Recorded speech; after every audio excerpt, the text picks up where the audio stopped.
So that went really well. It did. In the previous videos we were looking for a guy, we caught him. Successful. Yeah, I fired the tranquilizer into the guy.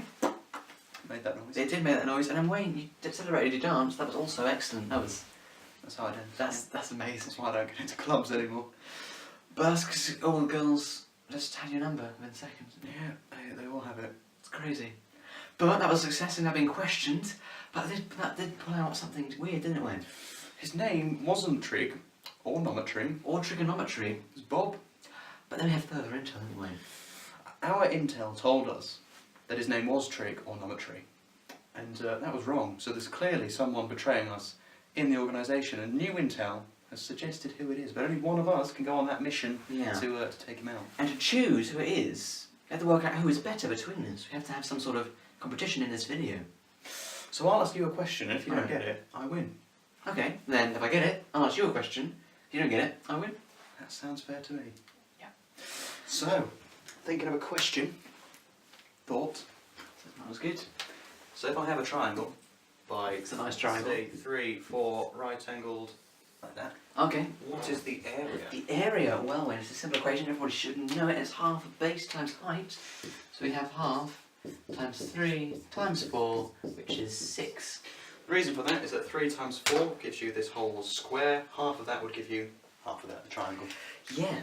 Well, you solved that pretty quick. Thank you. So I've got a question for you, Wayne. It's a bit trickier, So I've got a new triangle. Alright. Okay. You ready? I'm ready. Ready for a lovely right-angled triangle. Oh, I'm not going to give you one of those, Wayne. I'm not. It's going to have sides 4, 6, and 60 as an angle here. Oh goodness. And you can't, if you wanted to, Wayne, you can't use what I did earlier, because if you had 2 of these, it wouldn't make a square or a rectangle, so you can't do... You're right about that. Half 8 base times height. So I guess I'm taking the area then, is that what I'm working Yeah, sorry, the area. Yeah. Okay, well luckily I know the formula for an area of a triangle, that is which handy. isn't a 90 degree. It's quite similar. Yeah. Half AB, but then to take into account that it's not right angled, we do sine C. Now, what this means is that you need 2 sides and the angle between it. So if I label this up, sine C would imply that the angle I'm looking at here is this is C.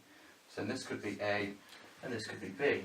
This is a triangle we often have to get used to, because then it sort of works that the opposite of the big letter is a small letter. Yep, so that would be little a, this would be little b, and this would be little c.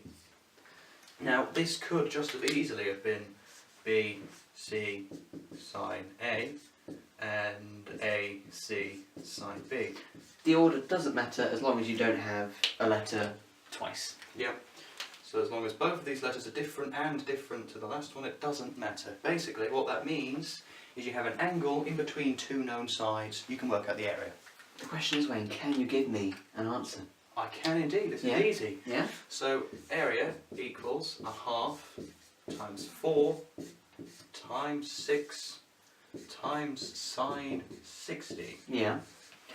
Now sine 60 is root 3 over 2, which is one of the rules you have to know when you're a genius. 4 times 6, 6, 12, 18, 24, half of that is 12. So we've got 12, is that right? Yeah. 12 times that, which equals 6 root 3. Well, there you go. Well, what about a decimal, Wayne? What about a decimal? Well, I happen to know what root 3 is. 6 root 3 is equal to 10.39. Oh, damn. Well, we both got the first question right then. Well, we're going to have to carry on then, I suppose. we will. So, you've got a question for me, Wayne? You just gave me the most evil question I could have thought of. Okay. Luckily I could think of one equally evil. Equally evil? So you like fish, right? I love fish, especially its fingers, actually. Well, that's good, you're going to love this question then. Yeah? dp by dt, the rate at which the population of fish is changing, is equal to the growth constant k times 1 minus the population of the fish over n, which is the capacity of the fish in the river, times by the population minus 100 times the population. And the question is, at what point will the population be 0 predicted by the model? But while I'm thinking about this, Wayne, while I'm thinking about it, because I'm thinking really hard, and while I've been thinking of there's a few things. Okay. Firstly, he's got way too much trouble, he just doesn't know. Well, he's been on holiday a while though, hasn't he? I think he's lost. He probably is. Yeah. So I've noticed another thing. mm-hmm. There's a seal over there. There is indeed a seal over there. So I've got a question while I'm thinking about my one. for you, Wayne. Okay. What is the difference between seals and sea lions? Right, so I want to think about this. Right. Different seals and sea lions. I'll be honest, I'm not sure. I'm not sure I can do this one. I'm not sure I know the difference between a seal and a sea lion. Does that mean... Should we call it even the I think coefficient? it must be equally brilliant, and that's the only possible explanation. Now you'll notice t isn't in this formula here, so you got to do some clever things and plot 1 over p, dp, dt against p. And what you find is it's never going to go to 0 in this particular population. Oh wow, well, sea lions have outer ears and seals have inner ears. We're going to have to tell them all about this. We will.